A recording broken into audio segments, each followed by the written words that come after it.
G'day everyone. Welcome to the seasonal update for July 2026. Thanks for coming along. Today we've got following on from our webinar last month where we had Emily Hines and Jonathan Pollock from the BOM.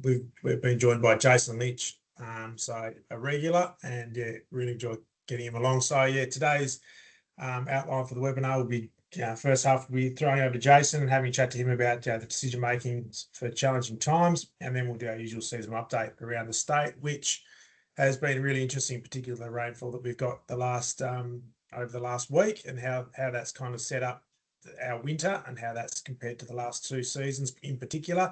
And it's just nice to see some blue sky out there as well now after that a week of pretty solid rain. So last month, this was what we're talking about. We're talking about El Nino, and we got Emily and Jonathan on to give us a bit more of an understanding about the forecasting around, or long-time forecasting, the forecasting around El Nino, what that actually means for Tassie, and trying to, I guess, get our heads around some of the scaremongering that goes out there through, the media such as this. And back a month ago, El Nino hadn't actually technically been declared, whereas now it has been. But part of this was, I was having a chat to Jason, and part of that conversation around, well, I'd spoken to farmers, and I go, well, what happens if there was an El Nino? And they said, well, I wouldn't really do anything because I just don't trust the forecast. Whereas I go, well, okay, if we flip this around and say, well, what happens if you had a dry spring or a summer? What would you do then? And I started getting a heap of answers and different strategies and tactics that I would look at and consider and all those kind of things. And so part of the conversations I had was one with Jason, and it was a really interesting conversation, as they usually are. So I was like, righto, we'll get Jason on to have a bit of a chat to follow up from what we're looking at here. So last month we looked at, Jonathan went through with that long range forecast and what it means for where Tassie's situated in terms of those climactic drivers. But now we'll have Jason to put a bit of that decision making lens over it on a production level. So if you want to go back and have a look at that webinar for last month, it's on the page here. It's on the hub page where they're all kept. So that's a resource there if you can go back and have a look at. But in the meantime, I will hand it over to Jason, and decision making for challenging times, and what we need to think about for not now, but for that the spring coming up. So, thanks, Jason. Thanks, Marek. That's come up all right, has it? Beautiful. There it is. Hello, everybody. Look, it was a couple of weeks ago, and I also tuned in to look at the Bureau of Meteorology's presentation, and it's very easy to get listen to too much of the media. You can say that about a lot of things, but let's just talk about the weather. You hear about the doom and gloom and how it might be. So this presentation, I guess I'm going to start off by talking about what's it like right now, and then on the back end of it, I'll take you through how we step out decision-making processes, and apply this to any time of the year, and apply this to particularly as we could come into some challenging conditions ahead. But to be fair, it's always a bit of potluck what spring's going to be like, and particularly summer and most definitely autumn. So this process that I'm going to talk you through is not just for when rainfall starts depleting or it gets too wet or too dry. It applies for all of the times. So if we look at, we'll talk a little about current conditions and then move on to this decision-making process. This is some of the data taken straight off Farming Forecaster. And Marek, forgive me because I might steal a bit of your thunder, but where it's a green dot, this would be reflective of soil moisture levels above 80%, so considered to be wet to very wet. Orange is anything sort of above that 50% range, and if you magnified it a bit, there are a couple of red dots in there which are showing to be quite dry. At the start of the week, there was probably 4 or 5 more orange dots. Over the past week, we've had quite a bit of rainfall and it's wetted up. So what I'm saying there is right now. Soil moisture levels across much of the state look good and are getting wetter and wetter, particularly as the topsoil moisture starts filtering through. So yes, there are some areas, principally in southeast Tasmania, that are only just starting to see things turn and wet up the soil profile now, but we're on the right direction as it goes. What are you seeing around the state in terms of pasture growth? We had one of our warmest Mays on record, which some of the parts of the state, we didn't technically get an autumn break, but we had some later rain, which became our autumn break because we had such a warm May. What are you seeing in terms of that through May, and is it starting to slow down because of temperature, saturation? What are you seeing around the place? Yeah. Late February, early March, we sort of started to get our first rains. Pastures were breaking dormancy, maybe 4 to 6 weeks earlier than what they have for the previous couple of years. And then progressively, things have wetted up. Got a bit dry in April, but overall, we've gone into winter in a lot of areas of Tasmania with more pasture cover and significantly better pasture cover in many areas. Pasture growth rates right now, I mean, it's the middle of winter, it's short day, but, you know, there's plenty of places that are still getting, 10 to 15 kilos of dry matter a day. It's still never enough, but it's not too bad. And I think most people in most areas have probably found autumn and the first month of June to be wet. Now it's got particularly wet in the northwest, Meander Valley. So, yeah, utilisation rates are going to drop off a bit. But so far, utilisation rates? Utilisation rates, yeah. Just, pretty easy to bog a duck out there at the moment in a lot of areas. Yep. After this week, particularly. Yep. Here's Farming Forecaster, and the way this works is the black line is what's actually occurred, and then we've got a blue line, a yellow line, and a red line, and these are forward predictions based on, blue line being the 90th percentile of the best chances. Yellow line is about what they think it'll turn out with a 50-50 chance, and red line is if it's 10th percentile, so if seasons turn quite pear-shaped. Now, I've just picked 6 locations. They're not entirely representative of the entire Tasmanian state and the islands, but overall, if you look on all of those charts in there, they're looking pretty good. Maybe Edith Creek, that'll look after itself, but you can see all of them are either getting close to the top of the historic, which is sort of like that light yellowy, beigey, sort of light beige colour in the background. So their forward predictions going out until the 16th of September look pretty good. So, we've got good soil moisture profiles now, and things are looking pretty good. And there's been a significant turnaround on a number of locations on the East Coast. I'll pick on the Fingal Valley. It's been amazing turnaround in the last 6 weeks compared to what it was looking like.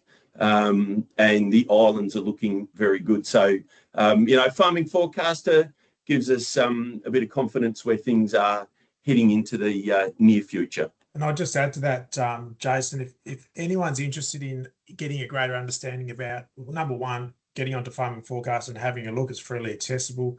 It's data that I use the raw data in particular, I use quite often, and I use a lot of those sites in the second half of the webinar every month in terms of looking at deep diving into that soil moisture data. But if anyone wants to know where they can access this, please get in touch. And if they want to actually have a bit more of an understanding about what that all means, again, please get in touch, or even comment on the chat here as well.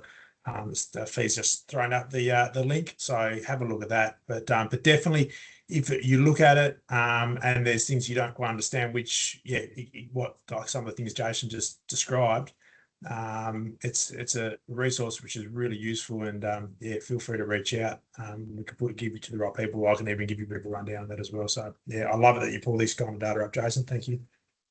And the last thing I'll say about Farming Forecaster, the growth rate modelling on there, it is remarkably accurate. The grass grow model that sits in the back there, it's I have full confidence in it. You just got to know maybe some of the uniqueness about some of the pasture species and the soil types, but have confidence in Farming Forecaster. Marek mentioned, and there was the bird meteorology. You can look at the QR code on the right. What it means, they've given the call that it's El Nino, and they're saying it's particularly strong El Nino. It means there's a higher probability of warmer and drier conditions ahead. But as the Bureau of Meteorology tells you, it doesn't automatically mean that it's going to be horrifically dry.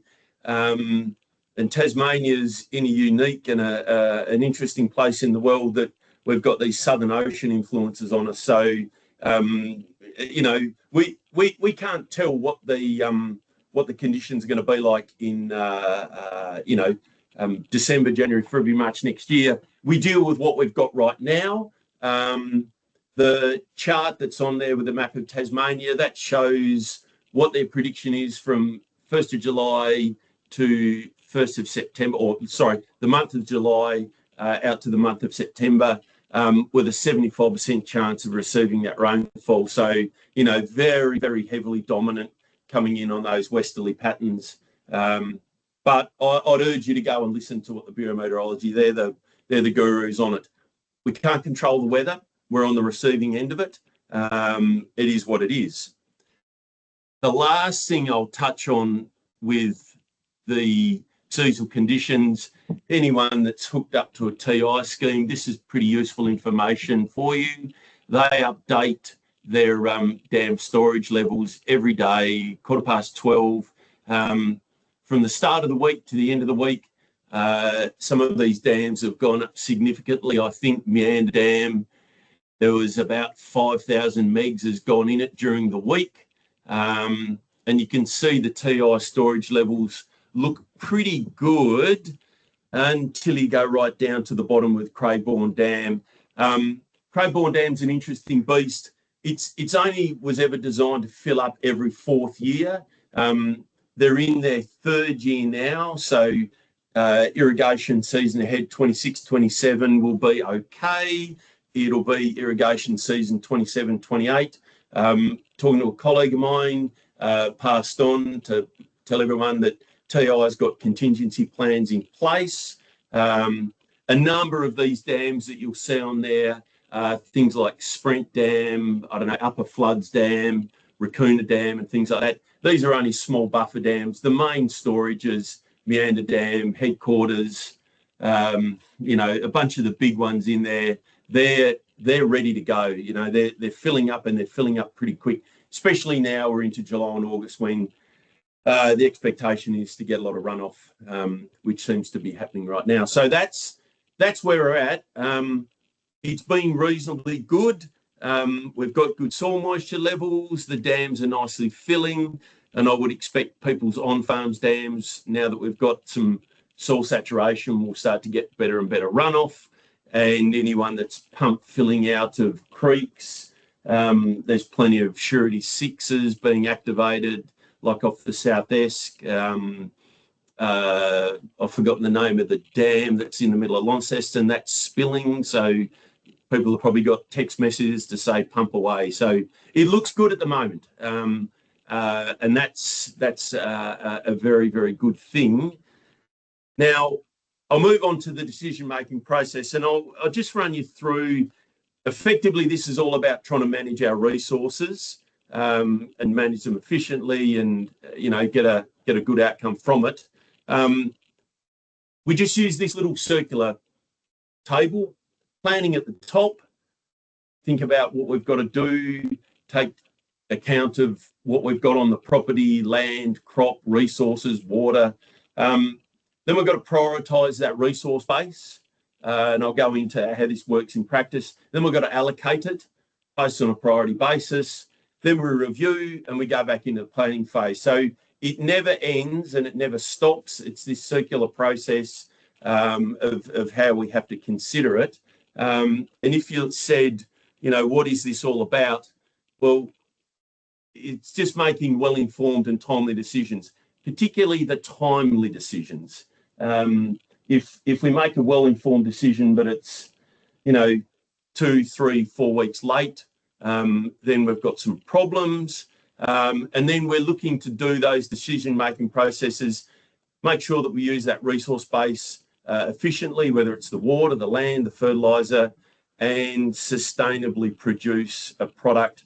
And when I say sustainably, I mean the economics of it, to make sure it's profitable, make sure it's environmental, in terms of, you know, we're not causing off-farm emissions, or we're not being unrealistic with too much nitrogen going in or something like that, and all the social aspects of it, because that's the market that we work in.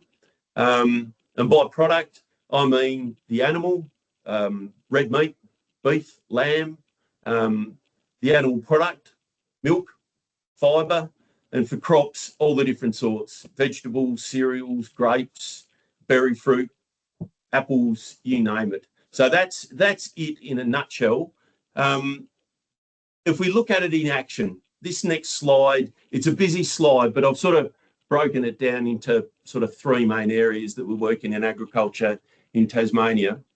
So just have a look on the far left-hand column. Here's our action. We've got planning, prioritise, allocation and review. And we've got review sort of set out 30, 60, 90-day increments. And then we've got these 3 columns here: pasture-based industries, everything from, prime lambs, producing wool, dairy, beef. We've got annual cropping, vegetables, cereals, grass seed crops, pyrethrum, whatever we want to put in there, and perennial horticulture, as it needs to be, from berry fruit, grapes, you name it. Let's just look at the pasture-based side of things. In that planning phase, just have a really, really good handle on livestock numbers and their class, fodder requirements on hand and what projections they might have to be. What are our water resources? So, what's in dams, what's licensed to come out, what's leased to come out of a scheme, and most importantly, what are our pasture covers? Prioritisation, it's going to work like this. Any animals that are pregnant, they're on top of the pile, so they get preferential treatment. Then comes anything that's lactating, so whether this is a dairy cow or a ewe with a calf, with a lamb at foot, or cow with a calf at foot. Then we've got live weight gain and others being maintenance animals, wethers, whatever the case is. So we've got to allocate our resources based on that that level of demand. Allocation, feed budgeting is the basis of this. Do a year-round feed budget, break that down into seasonal, break that down into the month, and then you've got paddock by paddock. And who gets what? Look at the table above for what gets priority. Irrigation scheduling. So, depending on the seasonal conditions, if we said based on evaporation rates, everything was supposed to be getting 6 mils a day to achieve peak pasture production levels, or if we're going a crop, for instance, a forage crop, then that's what it's got to have. And I've just got a note in there, just take care with supplementary feeding. So, animals should be allocated what they should be getting. So don't overfeed with supplementary fodder, etc. But also, if we need to make some, depending on how much we need, do we address that by putting nitrogen in the system? Yes or no? Understand the costs and implications of that, or do we go to market? Can we use a concentrate, or do we buy in silage, noting that if we buy in silage, 50% thereabouts going to be water. So, you know, that's the allocation process. Go through that. Then we go to the review stage. Look at fodder on hand, look at the body condition score changes, what's going on with the reproductive cycle. If it's the dairy cow, break it down into trimesters in there, or every 3 months. What's going on with the market and weather conditions. So if it's market, can we capitalise and buy in store lambs? Can we sell out, whatever the case may be? Where are we at with our fertiliser inventories? Do we need to go to market and buy more? Do we need to bring something in to boost pasture covers? And look at the water resources. What's available in the dams? What are the supply coming out of the schemes, etc.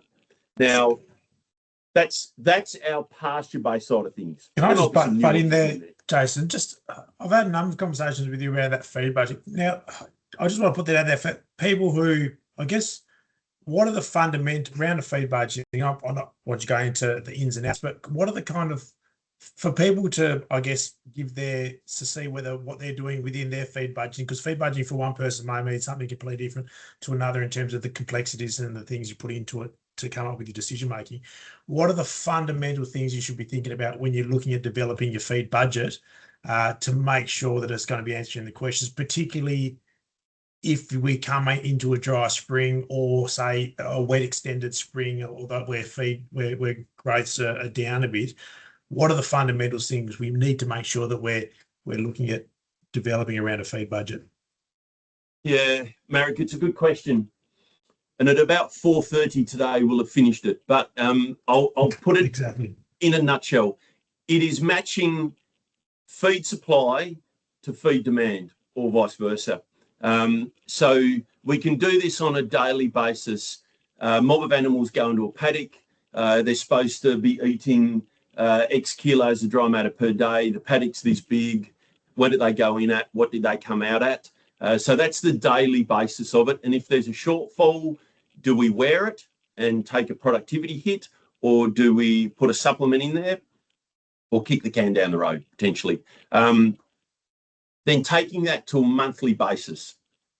So, you know, what are those animals supposed to eat on a day, times 31 for the month of August, whatever the case is. And we can go out and measure our pasture covers. We can use a rising plate meter. We can hook into a satellite. We can use a plate meter, a ruler. There's plenty of different methods out there. So by doing that, we've got an on-ground check of actually what's in the bank. So how much feed have we got there? You can do some quite simple maths to predict what, under average conditions, that pasture cover should be. If every day the pasture is growing at 20 kilos of dry matter a day, there's 30 days in a month. That means in that month, that pasture will grow by 600 kilos. We can work that through. Once we've built what a model should look like 12 months in, or on a 12-month basis, as the seasons change, we can go out and measure that on ground and find out, is our model number the same? Is it higher or better? If it's higher, we can go, well, I could capitalise on this and bring in some more animals, cut more fodder, or just feed them more and get a higher level of production. Or we can turn around and go, well, the prediction from the Bureau of Meteorology says it could be drier.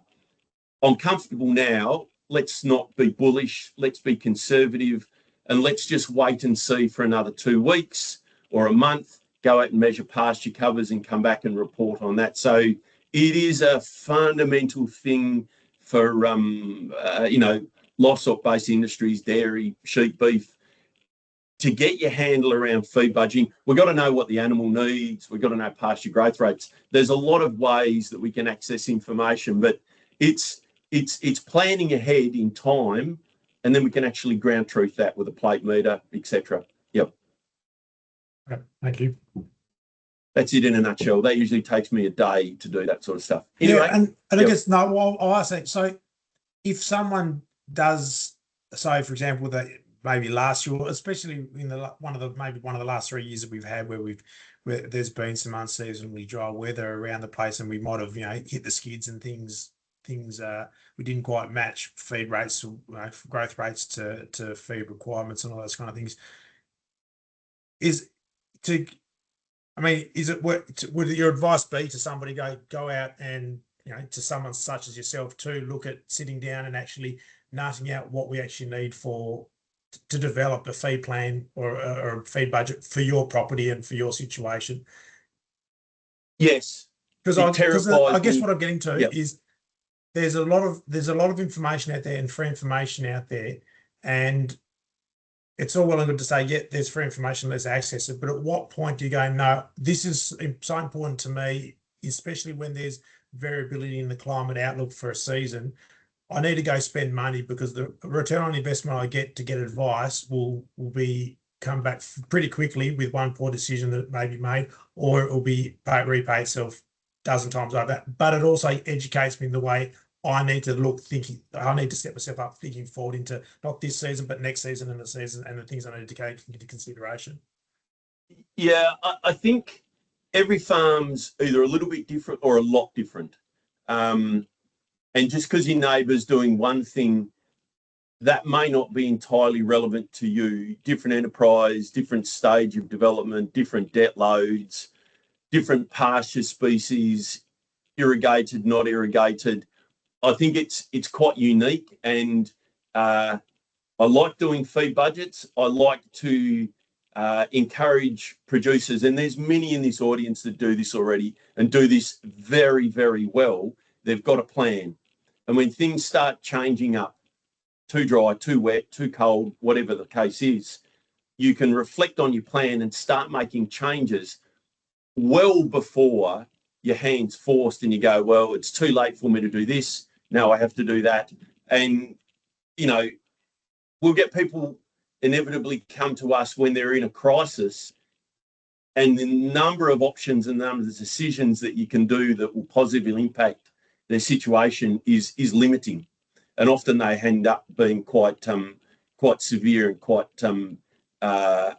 substantial decisions. So, yeah, we'll get on to cropping shortly. It's no different to doing a water budget, going, here's what I've got now, here's what I need for every month, here's what I need for frost protection, here's what's going to store in the ground, for instance. We'll come to that in a sec. So it's just another plan. It's a financial plan, it's a feed budget. These are strong elements of that. Yep. There's a lot of similarities between annual cropping and perennial horticulture, but let's just say with the planning side of things, what are the crop? GM is gross margins. By now, a certain amount of crops can be already in the ground, grass seed, cereals, etc. What sort of crop contracts might we have ahead? What's our water resource position? And, what's our exposure to fertiliser? A lot of people bought fertiliser sitting in sheds, but, what do we need going ahead? Probably should have put fertiliser / soil testing. We can still do a bit better with our nutrient allocation. Perennial horticulture, same thing. Fertiliser, soil testing, water resources. I just threw that in there for perennial horticulture. Is the crop during is it the establishment phase, or are we in a long-term production process? Are they 6-year plus vines, whatever? And what can we do for yield prediction? A little bit early for most of those perennial crops. Well, too early to do that, but yield prediction's important. If we've got high yield opportunities ahead, and good economics around crop returns, then do your sums and make it add up. Prioritise. This goes for both of them. The crop, the variety that's going to give you the greatest gross margin return. Put more effort into that. Anyone that does any cropping, perennial or otherwise, annual, the crops that have a lower risk profile, all the better. We love fast growing crops. I think anyone who grows vegetables, the pinnacle of that's probably going to be a bean crop in and out. We like that a lot. And then are there crops that we can integrate into livestock? Grass seeds, clover, cereals. It adds into the gross margin, but also the byproduct, the hay, the straw, whatever might come out of it. And for perennial horticulture, look, it's not easy. You're typically locked into a system, but if push comes to shove, it's land and cultivars with a high yield potential, greater gross margin return. You see that on the mainland when it gets severe with lack of water, they'll turn off vines and things like that, or irrigation sensitive vines and mothball. We're nowhere near that, not at all. But there's not a lot of room to move with perennial horticulture, but there may be. But, different soil types holding more moisture than others, as the case may be. Allocation. Just around that, Jason. So, and it applies to that, your pasture-based system as well. If you find yourself, at what point, I guess, if you find yourself flying, pretty close on the breeze, going, I'm most years I run close to, to water, and you might have ones. At what point do you go, look, I need to try and improve my water surety? What's the levers you can pull there? Dam, irrigation schedule. Or do you go, well, I think these are decisions made that we would be talking about in 5-6 months' time, and going, like, do I spread the water thinly, or do I just concentrate on a couple of bags and shut them down? Vines and things like that can be a bit more difficult. But how often do you reckon do you get into an uncomfortable position where you go, I need to be a bit more water surety? Yeah, the best example I can give to this is probably when you're looking to construct a dam. So let's say someone's got the opportunity to build a dam that's 1,000 megs. There's a lot of earth that's going to get moved. You need to do a water budget or a water balance. What's the annual requirements? What's the hydrography? What's the fill rate of the dam going to be like? If you're only using 100 megs every year, but you're in a location, southeast Tasmania, where 1 in 10 years come around and you'll want that 1,000 megs. I mean, that's a mad example, but that only happens 1 in 10 years. Now, you can do the economics on that, internal rates of return and things like that, and go, well, I'm farming for a 1 in 10 year season. We've got the other 9 years that, we don't need that water. Now, you can do the economic analysis on that and go, well, I'm not farming for 1 in 10 years. I need to farm 7 in 10 years looks like this. 3 in 10 years, I have to make alternative contingencies, whether it's leasing water or something like that, get a temporary allocation, whatever would be. But I think everyone's going to be different with their appetite for risk. I think everyone's property is a little bit different in terms of their exposure to, lack of rainfall and difficult conditions. So I don't think there's a generalisation. I think that you've got to drill down, and anything that's a significant capital investment, you need to get some really good advice and understand that you aren't farming for that, that 10% chance that it could happen. You got to make sure that 70 to 80% of the years they're all the same. You are capitalising on that and getting the best result. And the other 1 or 2 in 10 years, and I'm not saying we take it as it comes. You'll still be planning ahead, but don't overcapitalise on your resource base. Otherwise, you can certainly cook it. Yep.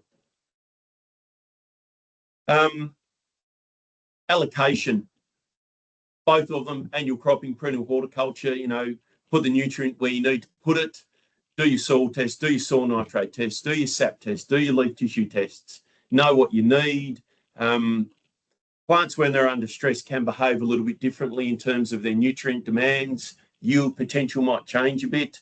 To be fair, perennial horticulture probably got machinery in both of them. Irrigation scheduling, again, what do these crops need in terms of millimetres per day? What's being stored in the soil? Talk to Marek so you understand. Don't just look at your crop. Don't just walk over it. Don't just look at your neighbours.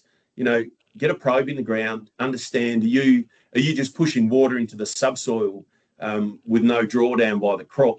You need to understand this stuff. And also at the same time, there's probably some infrastructure issues. You know, are you delivering the water as it's needed, when it's needed? I just put a comment in there about contractors, just, you know, making sure that your contractors are well informed when you need them, how you need them, and what they're going to do for you.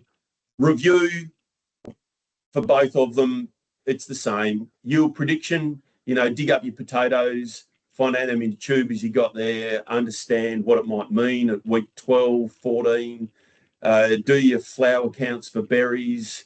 Where are you at with your crop production cycle? You know, start, in the middle, at the end. Some areas you've got to be highly sensitive to, like potatoes. You know, don't cut them short during that sort of week 8 to 12, but then the water backs off. So there's some give and take in it. Nutrient management, what's the market and the weather conditions, and how much water have you got in your dam, what's being delivered by TI. So it's the same sort of things. I mean, individual circumstances might change that sort of stuff, but they're the big items that we have to get ticked and work through, plus a few other nuances that happen from time to time and property to property. So I'm on the back end of it, but I've got some take-home messages. We've got to know your numbers. You have to know your numbers. Your livestock, what do they weigh? You know, how many of them are there? Joining percentages, in-calf rates, whatever the case is. How much land commitments have you got, whether it's annual cropping or forage production, whatever the case is. What do your commodity prices look like? You know, milk price, buying in grain, opportunity to do a forward contract, whatever the case is. We're not very good at this, and we need to get better. What's your cost of production? And we're doing yield prediction. And you know, there's plenty of people out there that do yield prediction, but maybe we could do it a bit more with a bit more accuracy.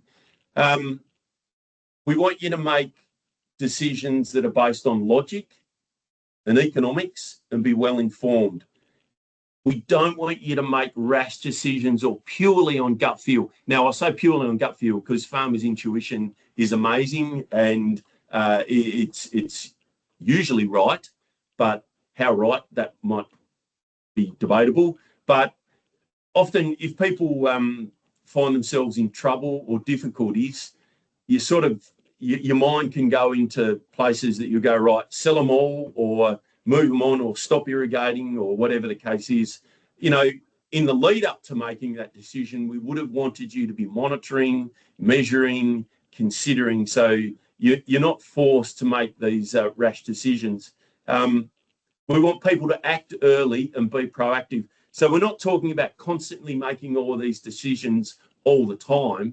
It's here's a plan, do a bit of monitoring, report back to it. If it's good, continue as normal. If it's not looking so good, make a note of it. 2 weeks, 4 weeks later, come back and you might measure your pasture covers, and you do have to change. But the earlier you make decisions, usually you've got a lot more choice and outcomes at that stage. Whereas if you wait and prevaricate and delay, some of these decisions and options start to disappear. There's lots and lots of places where you can reach out for help and support. Tassie's got plenty of agronomic stocks in there. You've got your financial institutions, Rural Alive and Well, there's consultants, there's discussion groups, peers, family, trusted advisors. If you see someone who probably needs some help, it can be difficult, it can be a bit sensitive, but I'd encourage them. We've all got to sort of look after each other and give each other support. But we're not short. Tassie's a small community, and there's plenty of people that can give assistance in that respect. Got a couple of tools. Shout out to the TIA Weekly Pasture Growth Rate Report. I'm sure Jacob would be stoked. I'm sharing his email address in there, but that gives it to you every month, split across Tasmania, pasture growth rates, leaf emergence rates. Here's the AgLogic Weather Station network, and there's a QR code. Marek might talk to that in a short bit. You got the Swan weather system. I like that because it's free, and it gives you evapotranspiration rates and rainfall delivered in your inbox at about 8:15 every morning, 7 days a week, with little temperature max min.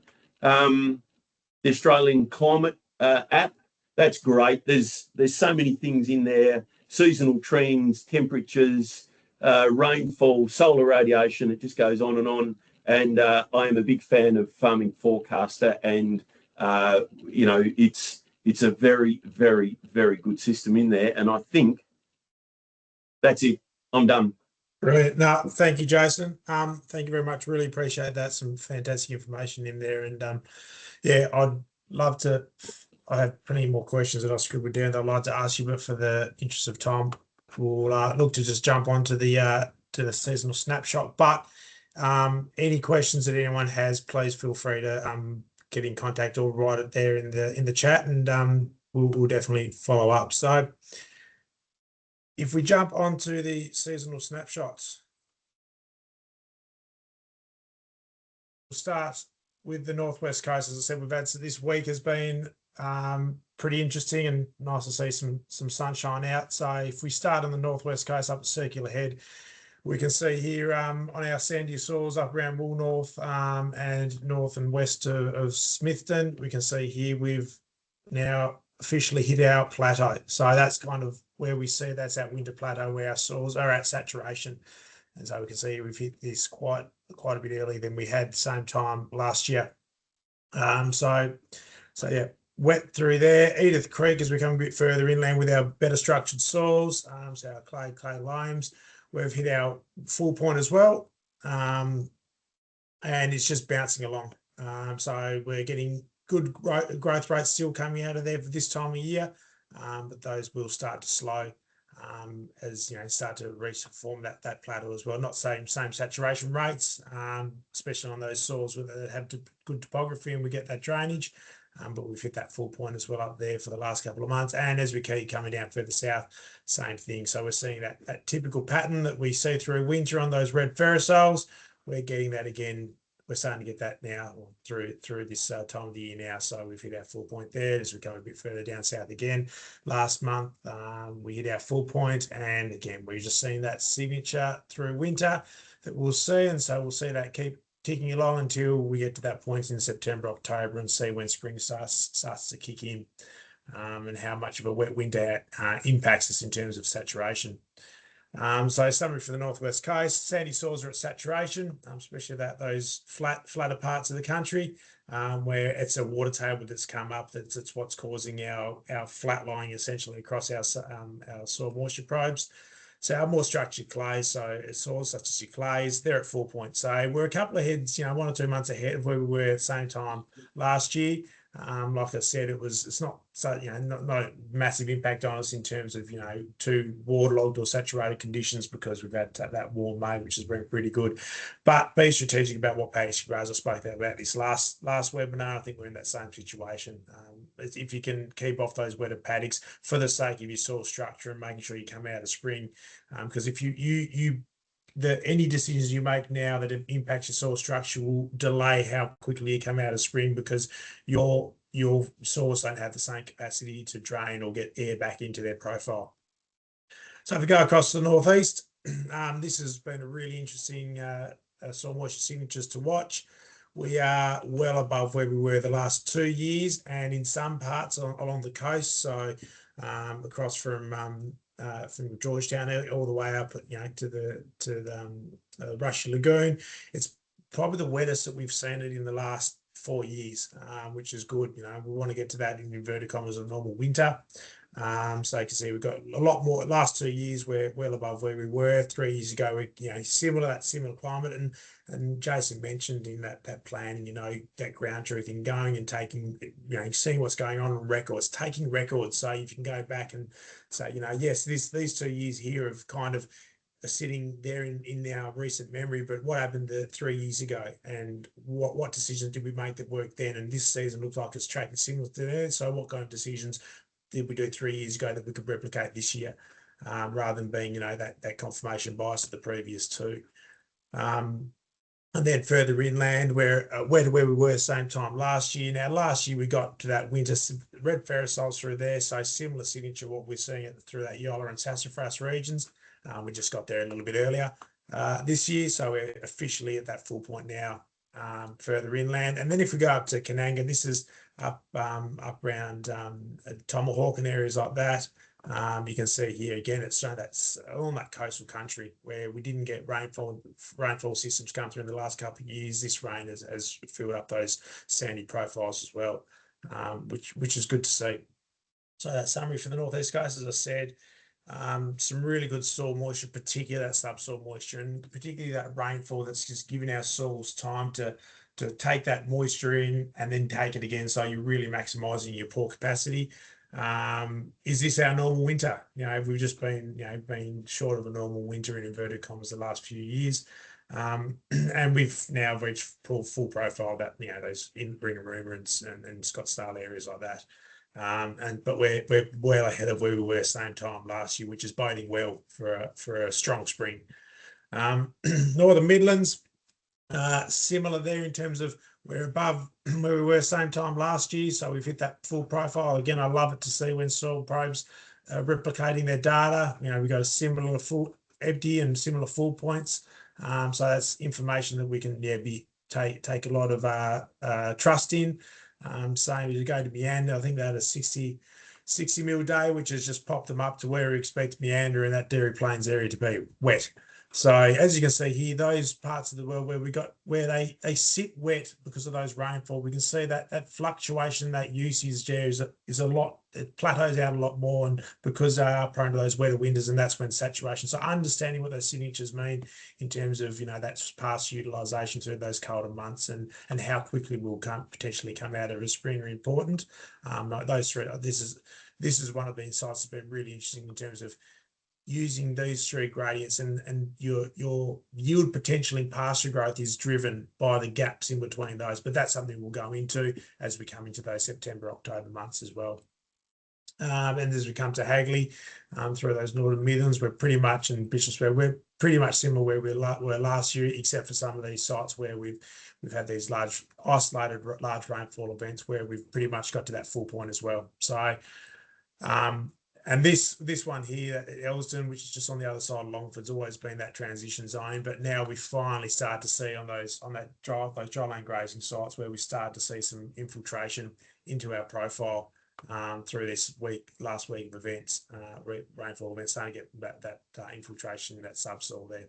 So it's Northern Midland summary. So that good follow-up rain, I think I said the last time, we need follow-up rain. We've had it. So we've enough. Thank you. I think we've quite got enough around the place. So anything north of Longford, our profile is pretty much full, which is great to see. Pasture growth has started slowing down, not just due to temperature, but because of that warm air like I spoke about. But now we're getting into periods where paddocks can be at a saturation point, so that'll really grind things to a halt. This is the time of year, and on the drive in, from town to Longford or just to different jobs around the place, this is where I love to see paddocks that have had the benefit of having drainage. Walk your paddocks now and look at those wet areas, those low-lying areas, those areas that are holding water. And this is back in the day, Steve Wilson at university, when drainage was a subject, one of the subjects. You design your drainage in the wet and do it in the dry. So this is the one now. Have a look at your paddocks, the ones that really are holding that water from this last week, and think about potentially then looking at getting them mapped, getting them designed for drains when the paddocks dry out. So perfect time. I've seen some paddocks there in the past which have been absolutely shocking when it comes to this kind of rainfall, but they're looking $1 million at the moment. So through the Southern Midlands, as we go down past that Campbelltown region, we're pretty similar where we were same time the last 4 years. So this is just, again, that similar cycle that we see through the middle of Tassie.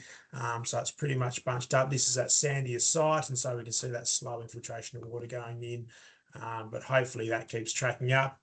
St. Peter's Pass, in our heavier soils at Crack, we can see that funky stuff that's going on here in terms of infiltration is pretty much how these soils behave until we get to a point where where it wets right up. Now, we haven't had one of those for a while, except for that spike there last year. So hopefully we can get a few more rain events like this that just kind of propping things up to give us that bit of a spring down that part of the world. And then we've go further east. We're sitting pretty similar, same again, towards Stonehenge. We go to the Derwent Valley. These guys had a bit more rain than what we've got through the Southern Midlands. So we can see here at Dungrove on those sandier soils, these large rainfall events have started filling up the profile nicely. So it started filling that subsoil. But as we can see, that difference there, we've still got room. So if you use the traffic light system there, we've still got that 30–40% to go to where we know our maximum water holding capacity is. Same if we look at Weatheron, which is on closer to Bothwell, and it's your heavier soil types. Our infiltration is different, but that what we said, that purple line, that 40 centimeters, that's fantastic. That's what we want to see. We want to keep seeing these follow-up rainfall events that just slowly wet that topsoil up, so it can capture more of that moisture that falls as opposed to running off the surface. And then if we go across to ooze, we can see those rainfall events have been behaving nicely. And again, that's what we want to see, that slow infiltration through the profile. And so the Coal Valley, similar to the Southern Midlands, we're tracking similar to where we were last couple of years. Last webinar, we had those rainfall events that just differentiated between that, but now they haven't had the systems that we've had through the last couple of weeks. And then on Breedy Island, similar story there with some past utilisation from their June rainfall. So that summary for that part of the world. The Southern Midlands and the Coal Valley had pretty similar soil moisture at the same time last year, so indicative of where we are these times of the year in that part of the world. The Derwent Valley has more stored soil moisture compared to the same time last year, which is great to see. Mainly because those dry regions that they've broken the seal, and not in terms of not on the terps, but broken the seal is in, we see that flat line here, and this is a classic example, and Elsden showed a similar story as well. We see those flat lines through that February, March, April, May, and this is where I always labour the fact that don't just use the number that you've tipped out of your rain gauge, but how that interaction with your soil. Your soil's dry. It's got very poor infiltration rates because it's gone through a long drying phase of summer. So any rainfall like a 10 mil or even that 15 mil, it's had very little impact because it's not going into your profile. We need that sustained rainfall events over a number of days to allow that water to infiltrate. And once you've got that, then you start to see a response. So yeah, that breaking the seal is breaking that seal of poor infiltration of the topsoil. That's what we want to see. So hopefully our follow-up rains are going to be ones that become stored in that subsoil. East Coast and through the Fingal Valley, so around that Swansea region, this is that time of year on the East Coast where you can get a heap or you can get not much, and you can see that from what's going on in the last couple of months over the last 4 years. So we're sitting probably lowest where we've been in the last 4 years, but that can change pretty quickly with the East Coast system that comes across. But at least we're seeing some of that infiltration lowering the profile, so it's being stored as well. So we're getting storage and something, moisture that might be utilised. And when I say that, some parts, say some of your ryegrasses, they've kind of shut down, as we can see in that Milton graph. But here in Gala, which is up at the high country, so we can see it's only a 40 centimetre probe because we haven't got much soil depth, that rocky country with more of those native pasture species or a bit of a cocksfoot in the mix. We can see we're getting a response. And those parts, some of those elevated parts of that East Coast have got a bit of rain and have infiltrated and it's being utilised. So knowing how different parts of your farm behave is important. It's just highlighted by these graphs here. Kilimu, as we go into the East Coast, as Jason said before, they've had some rain and things are looking a lot better for those guys. And we're sitting above where we were the last couple of years, which has been a pretty dire stretch. So yeah, these rainfall events have definitely started to make a difference. And Speyside again, where it's that seal needed to be broken, we've finally started to see a response in terms of now that we've broken down that hydrophobicity or broken down that crusting, we're starting to get infiltration into the profile. So that's what we're seeing, and that's beautiful to see. In terms of a prolonged dry period, that's what we want to see, because now our soil is going to a mode where it's taking in that rainfall. rather than just shooting off the soil surface. So if you look at, again, you see that big, large skyscraper, which is a big event, high instantaneous application rate. So we're talking about, nearly 2 inches of rain. The efficacy of that compared to what we had last week, which is maybe 20 mils, so not maybe half the amount. How they can have that impact is really important. So summary there, this is the time of the year where it's hit and miss, particularly on the east coast. So hopefully we've had a couple of misses, but hopefully we get a few hits as well coming through.